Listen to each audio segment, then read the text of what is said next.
Behind the cherub cheeks, bouncing blonde curls, and innocent face of one of the most famous movie stars of the early 1900s, lies the dark truth of manipulation, exploitation, and a childhood stolen away. Our little girl.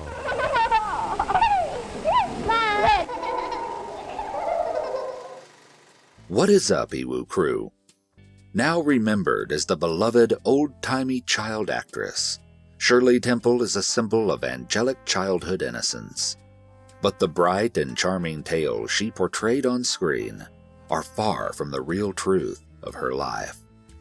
Today we are diving behind the red curtain to uncover the horror and dark reality of the life of Shirley Temple. Let's get into it.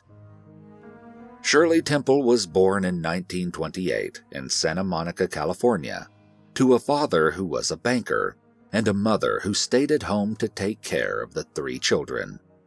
Temple was born into the difficult years of the Great Depression, and her family barely avoided poverty.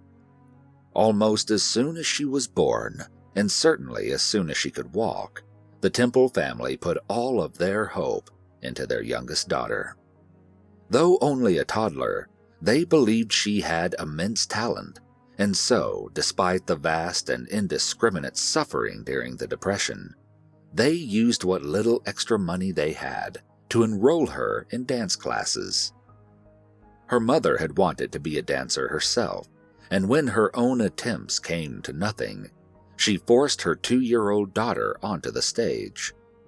Temple soon landed a contract with Educational Pictures, rocketing her into fame, and with it came fortune. Temple's father became her talent agent and financial advisor, and successfully guided her through the ruin of the 1930s.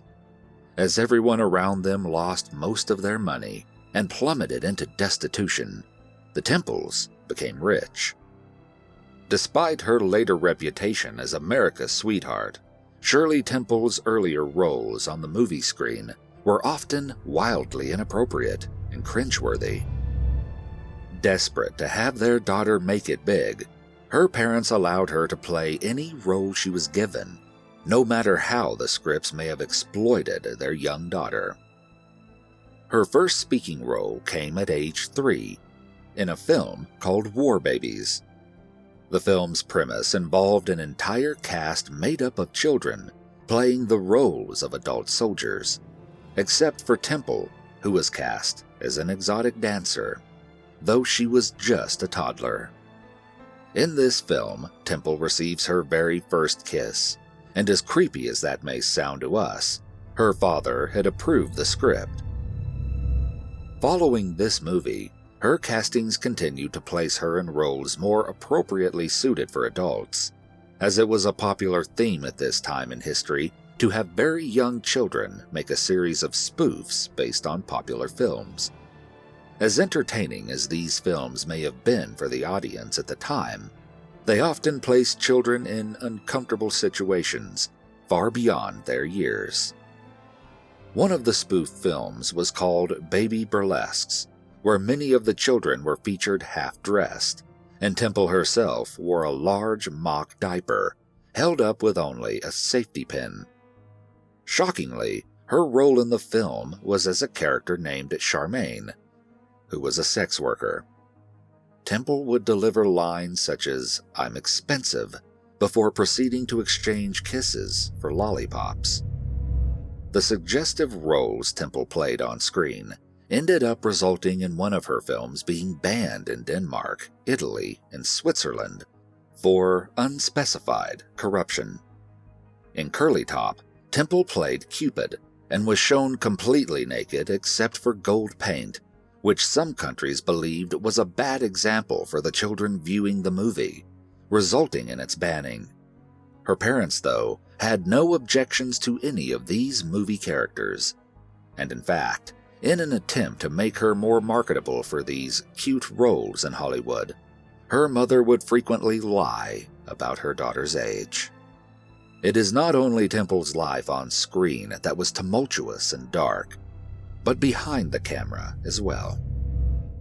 Though the themes of her movies were exploitative and often creepy, the real-life treatment of Temple and the other child actors on set was possibly even worse. During the filming of Baby Burlesques, Temple underwent surgery on her eardrum to lance it, and rather than being given a break to heal, she was forced to work the next day. On the same set, she was also forced to dance on a foot that she had badly injured. As they were very young children, the 24 kids on the set of the spoof movies often misbehaved, but rather than being understanding of their age, the directors would punish them.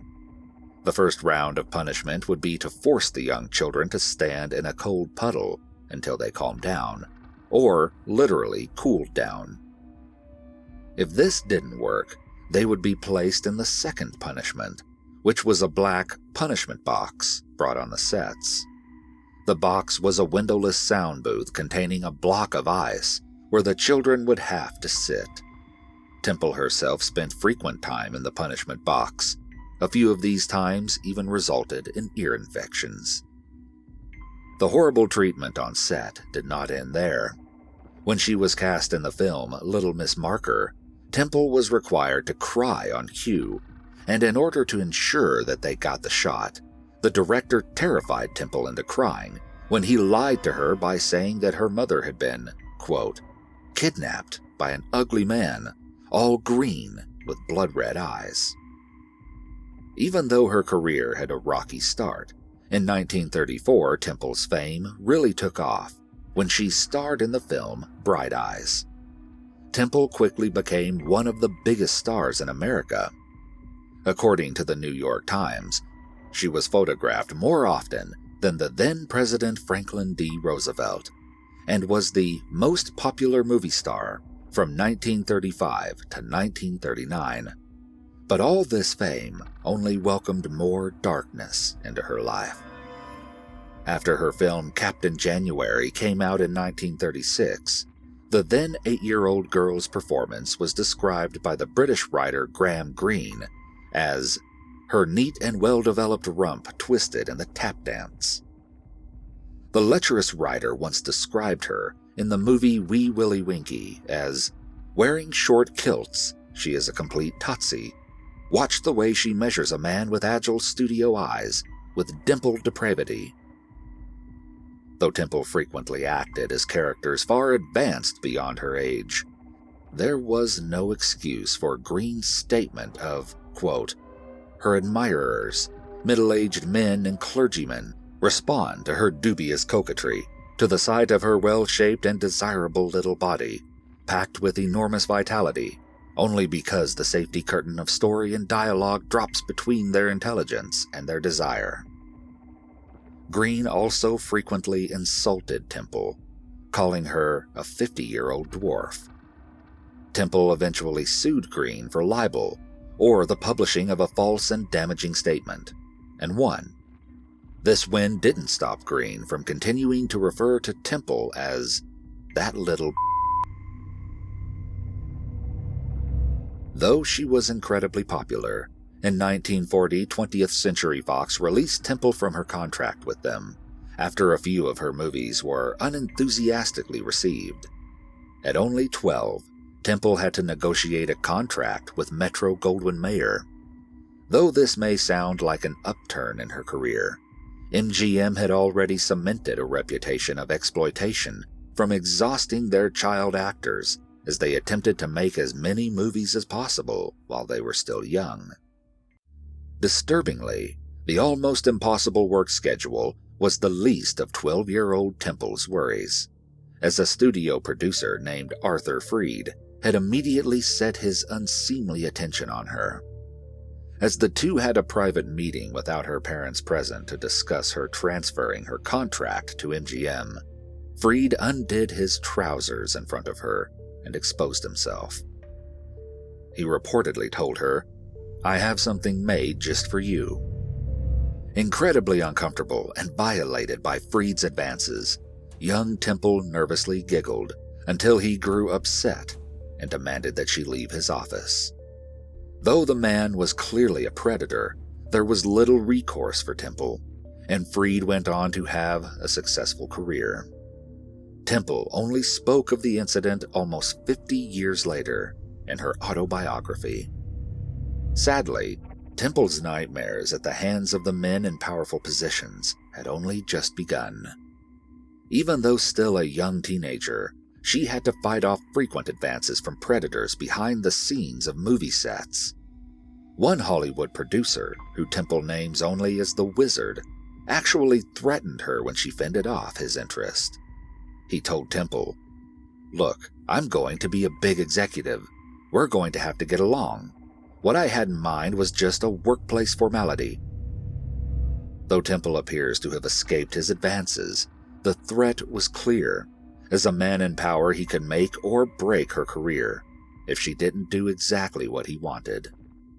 Temple was also soon warned by the artistic director, Anita Colby, to be wary of the producer, David O. Selznick, and to be careful if she ever came across him when he was only wearing his stockings rather than shoes in his office. Unfortunately for Temple, at 17, she found herself in exactly that situation. During a meeting, she had looked down and saw that Selznick was only wearing his stockings, just as he reached out and grabbed her hand. Temple described the incident, saying, "Pulling free, I turned for the door, but even more quickly he reached back over the edge of his desk and flicked a switch I had learned from Colby was a remote door-locking device. I was trapped.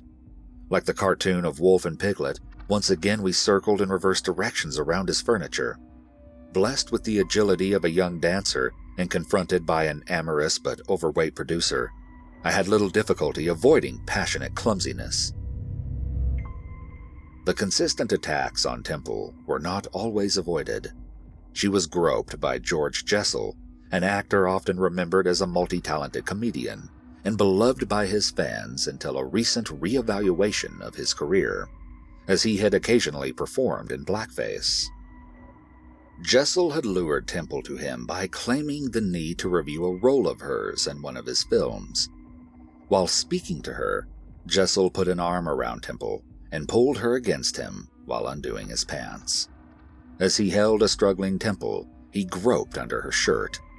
Temple fought him off, and later, when recalling the attack, she said that she thrust her right knee upward into his groin. Pain, disgust, and hate flickered across his face, but she felt no mercy.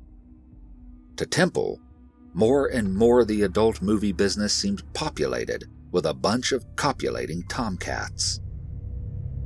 Not all of the attacks on Temple were from older men. In fact, it was a woman who actually attempted to assassinate her. During a 1939 live radio performance as Temple sang Silent Night, a woman barged into the studio and attempted to assassinate her. The woman was mentally ill and believed that her deceased daughter's soul had been stolen by Temple. The woman thought that by killing Temple, she would save her daughter's soul. Luckily, she was stopped by Temple's bodyguards and disarmed before she was able to shoot the then 11-year-old Temple. As strange as that belief was, other, even stranger rumors swirled around Temple as she grew up in the scrutiny of limelight. A very prevalent rumor, one that a surprising amount of people actually believed, was that the cherub-cheeked Shirley Temple was actually not a young girl at all, but an adult dwarf in the disguise of a child. Temple was seen as short and rather stocky, which many people believed didn't particularly look like she had the body of a child. In fact, most of Europe believed she was a 30-year-old pretending to be a kid. The rumor grew to include the belief that she actually had a secret 10-year-old daughter. As her fame grew, the rumor of her being an adult dwarf became so ingrained that the Vatican actually sent an investigator to examine Temple. Father Silvio Massanti finally ended the rumor when he concluded his investigation to say that she was, in fact, a child.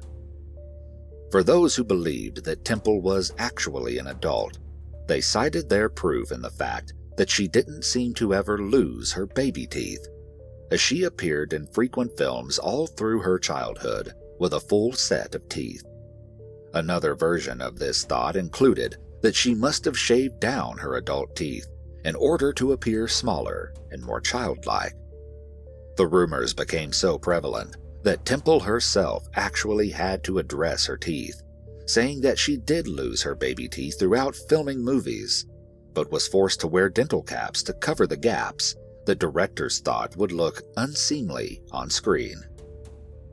Along this same train of thought, some people actually believed that her famous blonde curls were fake and that she wore wigs. As a child, Temple used to have to fend off fans who would reach out and grab her by the hair and painfully yank in order to see if her curls were a wig. Temple never wore wigs, and so these fans were rudely tugging on her own real hair. In later years, Temple said that she wished she could have worn wigs, as the nightly process to achieve her curly hair was grueling, including rinsing with vinegar that she complained burned her eyes. At only 17, in 1945, Temple was married to a man 7 years older than her, one she had met when she was only 15. John Agar was an Army Air Corps sergeant turned actor who had swept the sweetheart of Hollywood off her feet, despite having only starred in a few low-budget horror-themed films. Sadly, it appeared that the dark characters he played on screen were a very little stretch for his personality off-set. Almost as soon as Temple and Agar said their vows of marriage, their relationship soured. As well as physically and emotionally abusing his young wife, Agar also regularly cheated on her. He was also frequently arrested for driving drunk. Even with their tumultuous relationship, the pair had a daughter in 1948, Linda Susan.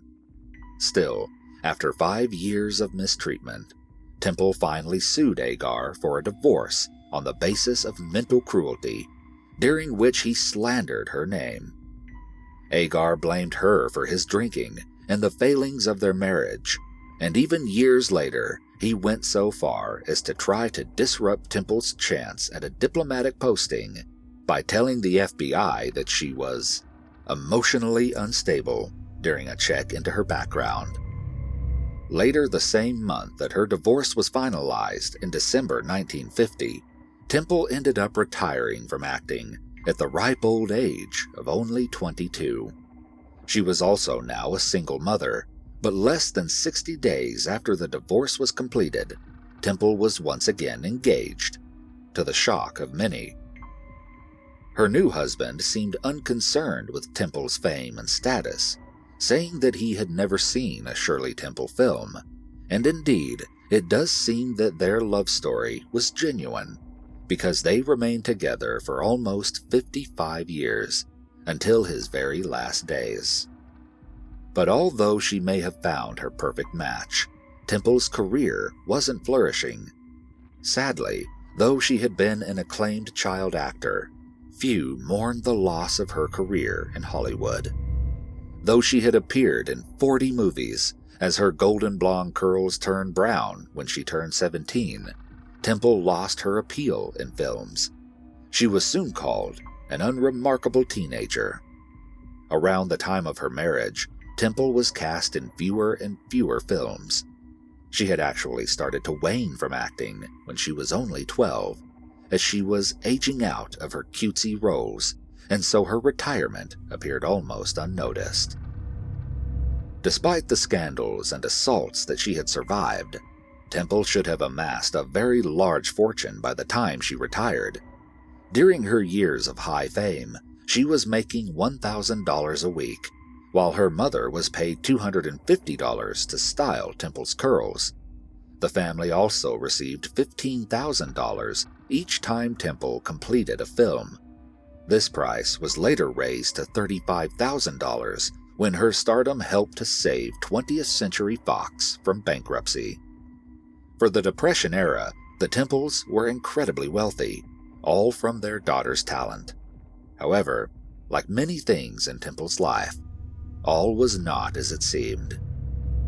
Despite having earned her family incredible amounts of money, the starlet was only given $13 every month to spend on herself. Even with no access to money growing up, at her retirement, Temple should have had a very comfortable $3.2 million to live off of. Yet when Temple checked her accounts, there was only $44,000 of her fortune left. Her father had squandered his daughter's hard-earned money. Most shockingly, much of the money she had made had actually been court-ordered to be placed in a trust for her when she was an adult, and her father had illegally refused to do so in order to spend it himself. It isn't entirely clear where the millions were spent beyond bigger houses and housekeepers, but it was clear that it was all gone by the time Temple was old enough to handle her own accounts. Even with her father dwindling her fortune to nothing, Temple later forgave him, saying that she felt neither disappointed in him nor angry. Later, Temple wrote her autobiography, titled Child Star, where she casts a look back at her beginnings in show business, and especially the series of movie spoofs. She says that they were a cynical exploitation of our childish innocence that occasionally were racist or sexist. Reflecting on her time spent in the punishment box on set as a toddler, Temple claims that the events never left any damage on her psyche. In her book, Temple says she's managed to survive the traumatic events of her short-lived but wildly famous career completely unscathed. Once the most famous child in Hollywood, Shirley Temple retired into near obscurity. Her name is now often remembered as a non-alcoholic drink, one that the actress herself did not enjoy. In fact, Temple sued a soft drink company that tried to bottle the drink mix and sell it. She won the suit, but despite her efforts, most restaurants today still have Shirley Temples on the menu. It is reported that during Temple's time as a diplomatic personnel, foreign officials would attempt to make a kind gesture by offering her a Shirley Temple beverage, and although Temple was less than enthused by these gifts, she did her job with grace and charm, accepting the drinks with a smile and pretending she liked them. Temple spent much of the rest of her life practically out of the public eye, besides returning to the screen for a TV show and an unsuccessful attempt at a Congress seat. Finally out of the horrors of show business, Temple no longer used her famous name, but instead went by Mrs. Black, the name of her longtime second husband. You can call me Miss Temple, Mrs. Black, Shirley, but I think Mrs. Black is the most appropriate. And if that's not good, call me Shirley. After surviving so much at a young age, no one can blame Temple for eventually seeking to create a life far from the dark grasp of Hollywood.